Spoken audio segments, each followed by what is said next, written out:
The Professors is brought to you by Blackborder.com, an MTG site that delves heavily into every format of Magic, drafting with the pros, constructed testing, and deck design with the high-level mages, some of the best stories of the game, as well as Rise of the Eldrazi boxes, cases, intro packs, and more. So support the show and go check out Blackborder.com today. What's the least extreme thing that you think would make you quit Magic? So make me quit permanently, they would have to... Just don't give up.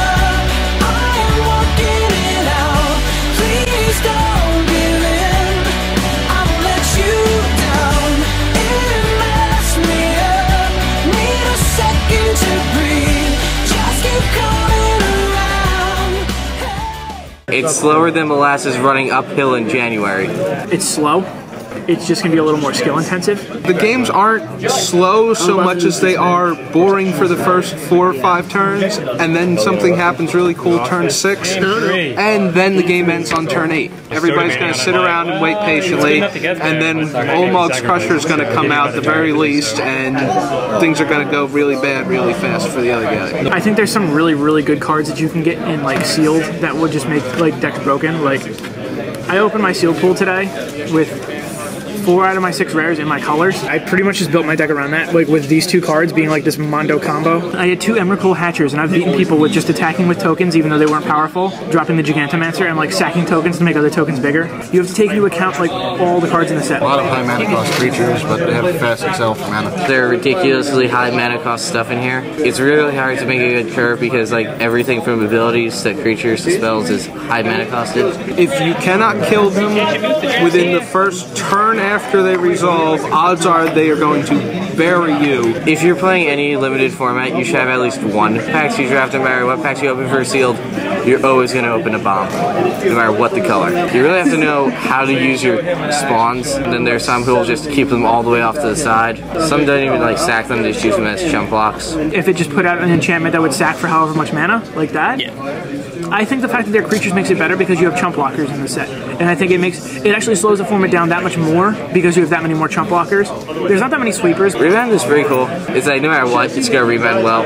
It seems like another variant on Flashback. It's relatively fair and balanced. I haven't been sitting there going, oh my god, you got to play it twice now. Especially when you get like the direct damage one, so you can bump off tokens to buy time or remove blockers for the early aggro stages. Like the leveler creatures, when to level, when not to level. There's good cards against levelers and there's good cards for levelers. If you drafted the blue-white level deck, it's pretty ridiculous. You can up all your dudes that have level like 2 counters for like 4 mana. It's the same, it's just super slow. You have to know when to level up, and if you have training grounds, then you have to know you just level up. It seems like it can do well. The level up creature that I had has saved me a lot of games in order to get to the point where I could cast one of the huge guys. The Knights are very impressive, the ones that gain flying. I'm really liking Defender a little bit more. Obviously Wall of Omens is the most busted like 2-drop that we have right now. Like, I'm not going to put him at Tarmogoyf status, but I think he's pretty much the best 2-drop that there is available at the moment. It's going to block all of John's creatures except for maybe Vengevine and maybe like Creature Release. That's if you can't remove them somehow. Defender is actually kind of cool. Like, there's so many little shenanigans you can do, like with Guard Duty. I haven't had anybody resolve Wall of Omens yet, but I'm going to assume that it's as ridiculous as Wall of Blossoms was. Jun's probably just going to get that much better with Vengevine because it's going to have a lower curve. It's running 2 Broodmage Dragons right now. What's wrong with 2 Vengevines? Seriously? Blue-white control has that like next step up to make it tier 1 and make it competitive with Jun. I think the blue control decks are going to get better because they're just going to splash white and they're going to run Wall of Omens. Like, I think Wall of Omens is greater than Wall Denial. The card advantage is better. The fact that it has flying is irrelevant. Does it block Baneslayer?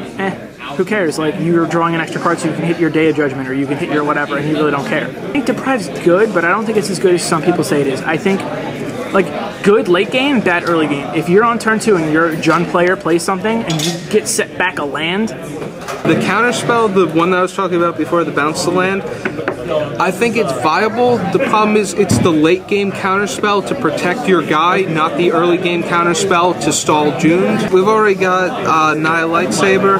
I've been very partial towards All-American Control. I think they're doing really well because they have something against John. I can even see them playing like a one of Eldrazi spell.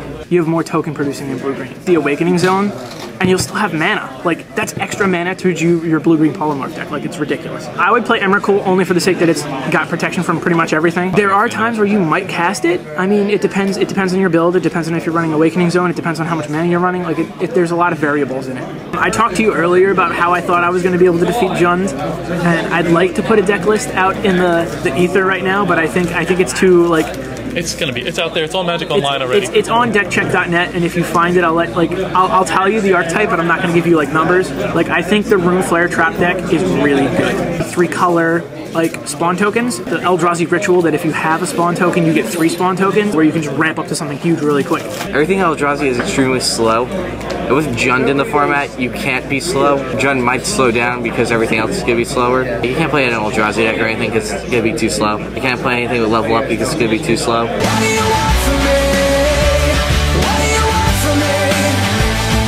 Sarkhanamad, I'm not 100% sure. I mean, like, you have a couple of times where you can use his ability, but I think that he's going to come down, you're going to get a card off of him for 5 mana, and then he's going to go away. They're going to kill him. I'm currently not even playing, like, Garruk in my Jund list, because I think he's too slow. I would rather be able to be retroactive with my Bituminous Blast than have to, like, play a Garruk, see if he gets killed, see if he's going to survive, see if he makes a token that's even relevant. I would rather, at that mana cost, play Bituminous Blast. Profession Vine is pretty good. I really like both of the Planeswalkers. Gideon makes me feel all warm and fuzzy inside because I want a good control deck. I think he's overhyped. He'll be good in like specific decks, but like not for the right reason. Like, yeah, he's a 6/6 that can't be dealt damage, but at what cost? Like, you tapped out for 5 mana to play him. Like, how late are you playing him where he's relevant? Does he beat Baneslayer Angel? Yeah. Can he still get pathed? Yes. Wall of Omens? It's good, not in a vacuum. Wall of Omens is good in general. Vengevine's good, like, if you have it, and if you can use its stipulation ability of the, if you play 2 creatures in 1 turn, it's also good.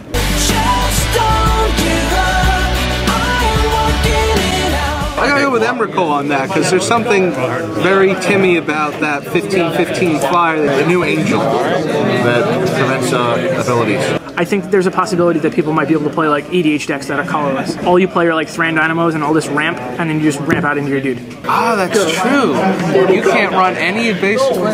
He's got his temple, he's got his other thing, and he's got a whole bunch of colorless producing lands. Reliquary Tower. There's a whole bunch of like Wasteland, Strip Mine. Like, there's a whole bunch of lands. Mishra's Factory. Mutavault, like, there's a whole bunch of lands that you can actually use that'll actually be good. I don't think Spawn Sire is going to be that good. The Eldrazi shenanigans aren't really that, like, relevant, because if you're going to get to 20 mana, why not just win the game with something decent? For casual formats, it's Training Ground. Guild Mages from Ravnica. I'd actually say that I would definitely expect to see it after Shards rotates out and we don't have Jund, because it does pretty much make a slow format faster.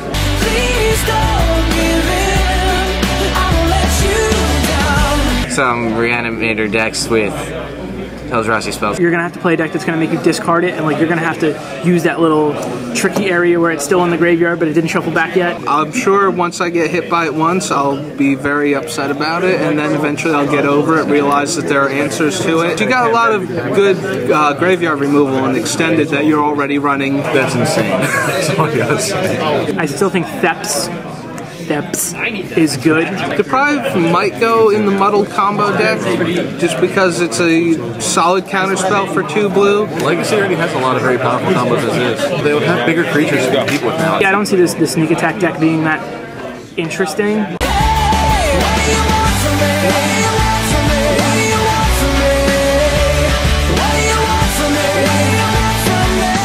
The least extreme thing that would make me quit Magic? Yeah. There's a whole bunch of reasons why I would quit Magic. Like, if I don't have the financial money. Like, if I decide to move into an apartment with a girlfriend. Yes, I like girls. Probably if my girlfriend told me she'd leave me. That's probably #1 on the chart, and I think she's about to do that. If you're watching this, I love you. Scars Mirrodin would have to be so insane that it makes another Jund-like deck. It would have to be a mythic. Actually, it would have to be a number of mythics that make it so every deck you ever had to play would need a mythic. I feel that it's like a release for me. Like, if you're stressed out through after a day of work, or you're stressed out because you got into a fight with somebody, like, I can sit down and go on Magic Workstation and play People Anywhere and not get frustrated because I'm losing to Jund because I know I have a bad matchup. I'm more intelligent because of Magic, because it helps you think outside the box. All of the mythic rares being playable and essential for tournaments. I don't think they raise the price anymore. Oh, I know. The packs of cards, if they go up to over $5, I'm kind of mad. I don't think you can really quit the game. Like, I've left the game and came back, and people realize they're like, without Magic in my life, what am I gonna do now? And then when you say nothing, you're like, I'm gonna go play Magic again. One of our friends that we just brought to the pre-release, this is his like first pre-release in a while, like stopped playing like right before like Urza's block, and he's just playing again. Pros go to play in the WASOP, the World Series of Poker, and they'll come back to Magic because they can't win. Sooner or later, it will all turn back to Magic.